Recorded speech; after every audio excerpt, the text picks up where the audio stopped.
Hi everyone, I'm Shelly and you're watching There's No Place Like Home. Today I just wanted to bring you some notebooking motivation for children and parents.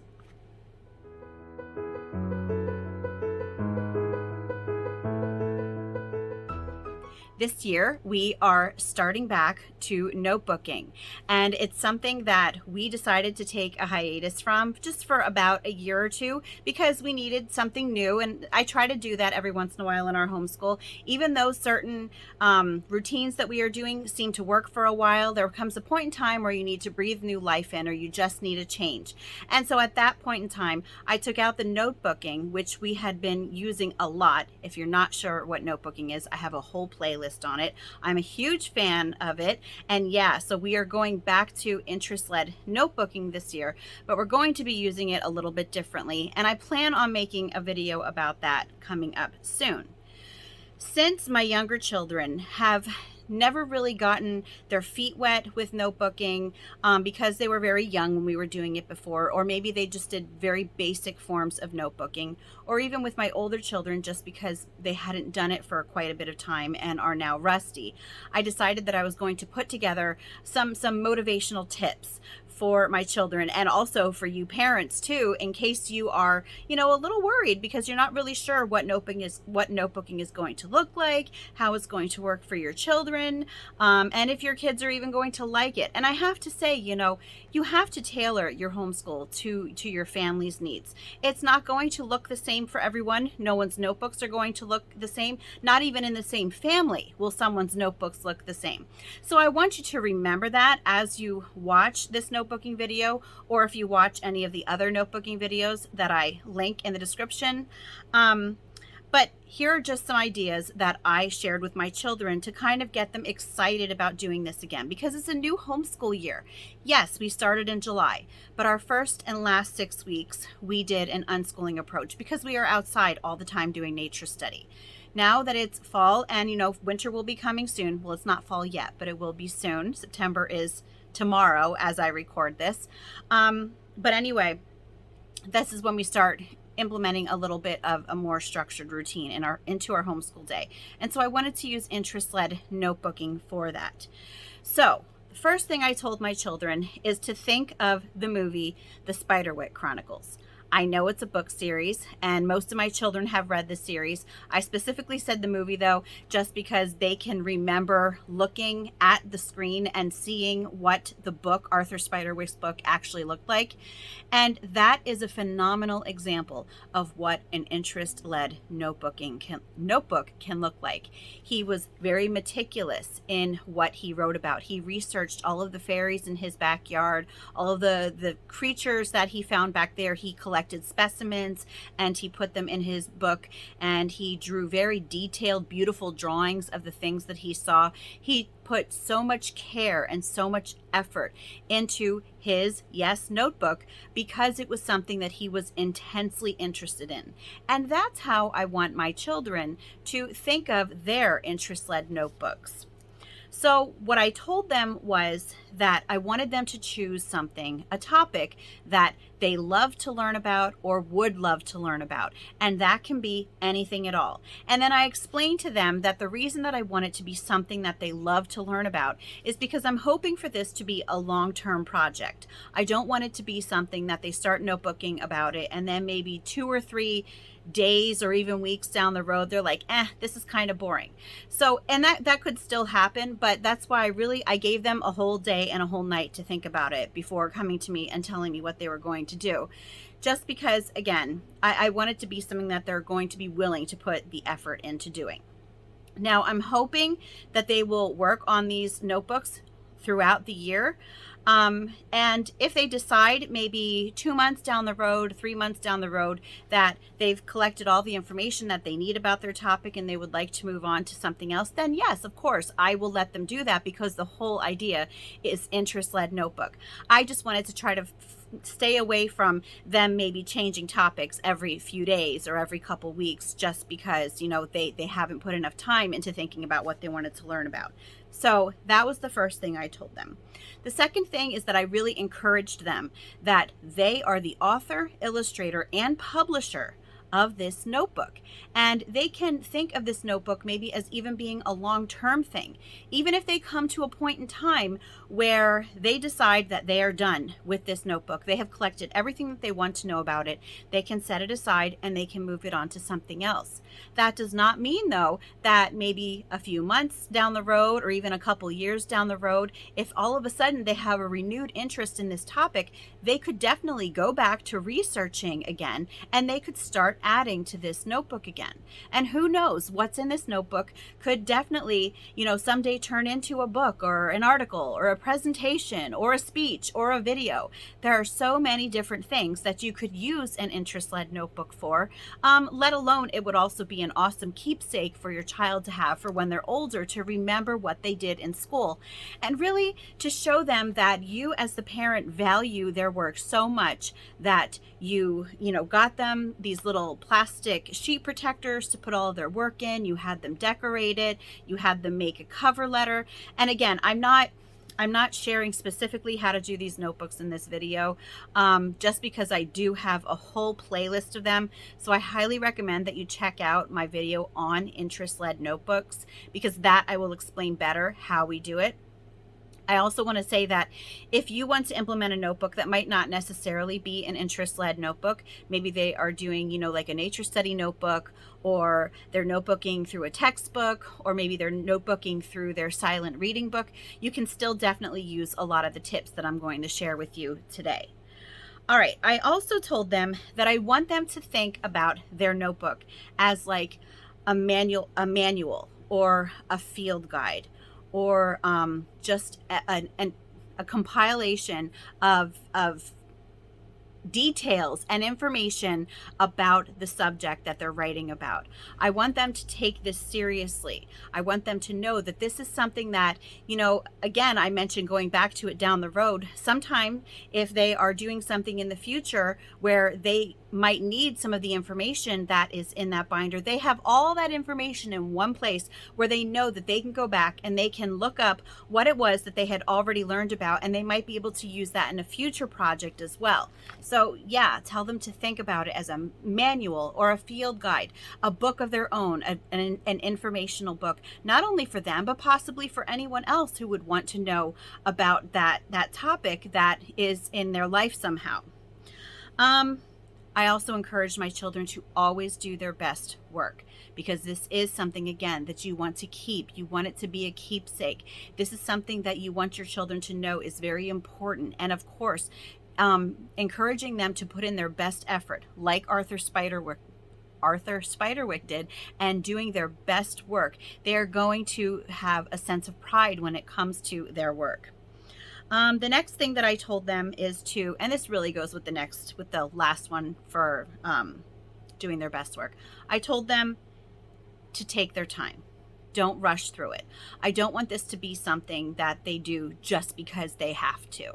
I want them to do something because it's something that they eventually love doing. Now, you know what? I'm going to tell you that if your children are first starting with notebooking, or maybe if they're not first starting with notebooking and maybe you just haven't done it a while, they might not jump into it loving it right away. They might complain about it, because a lot of kids associate writing with irritation at the very least. A lot of kids don't like writing. So your kids might not necessarily jump into it all excited, but I'm hoping that my children will get to the point, and I'm sure you're hoping that your children will get to the point where they look forward to doing this, and that this becomes something that whenever they might see some information as they're doing whatever, even not just during on homeschool days, but just as they're maybe reading articles or watching videos, they might think to themselves, this would make a great addition to my notebook. Let me go grab a piece of paper and write this down so I can make something up later. That's the kind of attitude that we want our children to have when it comes to notebooking. So just encourage them to take their time. And I do have to say that when I told my children, especially my older children, that we were going to be doing interest-led notebooking again, some of my older kids who don't really like to write very much, they were like, I don't like doing that. Well, guess what? We went to the library today. I had them choose their topics. I had them draw their draw a picture for their cover sheets yesterday. We went to the library today. They had, just their pick of books. We sat down and we worked on their notebooks at the library. They ended up having a really good time. And all of my children, now I'm homeschooling 6 this year, and out of 6, all 6 completed either 2 or 3 pages to put in their notebooks, when I had originally told them that they only need to add at least 1 page to their notebooks each day, just 1 page. But they all did 2 or 3 pages, including the 9-year-old who had never notebooked before. So it really turned out much better than what I thought it might from the reaction that I got when I originally told them we were going to be doing it again. So the next thing that I told them was, don't give up. Sometimes you might get frustrated. Sometimes they might decide that they are tired of writing, their hand might hurt, or sometimes they might start to get bored, not specifically with the topic, but just with the notebook in itself. And this is really when you could come in and come alongside them and explain to them that anything can go in these notebooks. They don't have to look like essay style papers all the time. They don't have to just be fact sheets all the time. They can do lots of interesting things like comic strips. I told my children, you can make a comic strip about whatever you're learning about, as long as you look something up, you research something, and you somehow share the information that you learned in that comic strip. They could make a word search with any vocabulary words that might go with their topic. They could make mini books about it. They could make pamphlets about their topic. They could draw a detailed picture and maybe write something at the bottom about what their picture is about.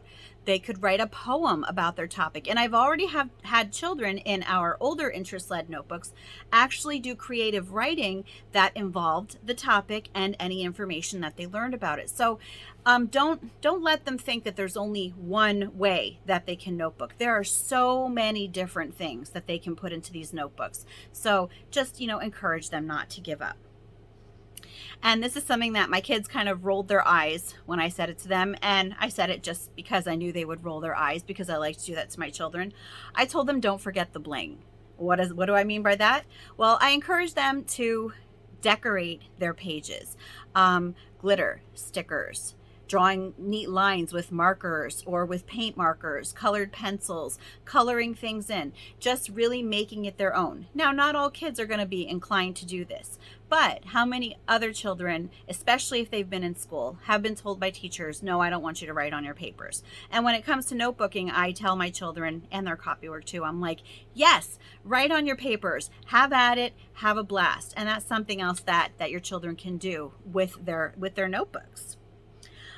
Next, I told them that proofreading is important. Since they are taking their time in doing this, and since this is something that you are planning on keeping in the long term, of course you want them to learn to proofread things on their own, to read through it and just notice if they skipped a word, or if they forgot a period or a capital letter. Now, obviously, it's going to be different depending on the level of each child. Like a younger child might notice a skipped word, but might not necessarily notice a lot of the punctuation missing. But an older child will notice, that the punctuation is missing, or they forgot a capital letter here. So proofreading is important. It's something that you always want to instill in your children. And I already mentioned this before. The last thing that I told them was that they could always go back to it in the future. If they decide right now, okay, I've worked on this for 6 months, I'm kind of done with it for now, they can always set it aside and go back to it anytime in the future or not. It doesn't matter. But the point is that you should always just let your kids know that learning about something is a lifelong experience. It's not something that ever has to end if they don't want it to. And so I'll just give you the timeline that I gave with my kids. Not really a timeline, just a startup line for these notebooks. Was the first day.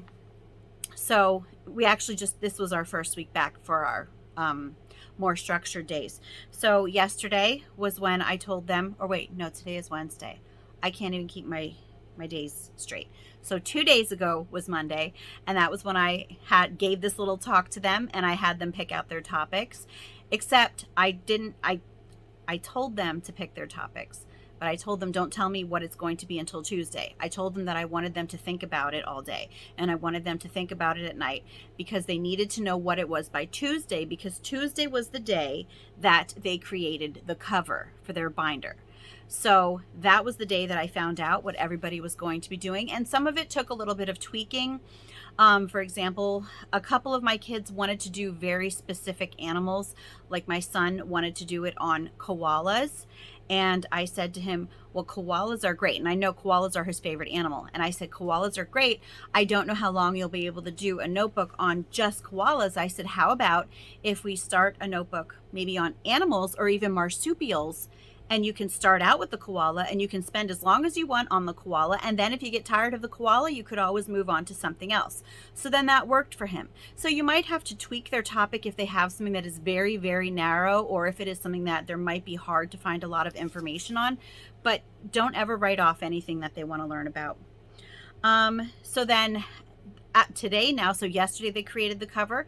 Today we went to the library, and that was when they got to choose some books. We sat down there. The kids, all the school kids, are back in school now in our district, so we got to sit in a nice quiet library. They really had a great time doing that today. And I told them after today, I just want them to add something to their notebook every day.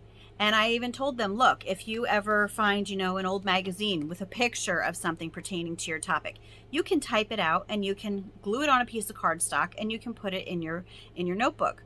Or I took a picture of one of the photographs in a book that my daughter was looking at today because she really liked it. And I said to her, I will develop this picture and we can glue this into your notebook. So little things like that can also be used in their notebook, really to jazz them up. And so I'm hoping that this gave you some ideas if you haven't really been doing notebooking in your homeschool, but it's something that you wanted to try, or even if you have been doing it and just kind of needed some new ideas, because I always appreciate new ideas about things. But that's all that I have for you today. If you like this video, give it a thumbs up. If you haven't subscribed yet and would like to hear more of what I have to say, I would love if you would do that. If you have any questions or comments, you can leave one either here or over on Instagram. And if you like my work, you can check out my Patreon page. I will leave a link in the description box for that as well. And I hope you have a great day.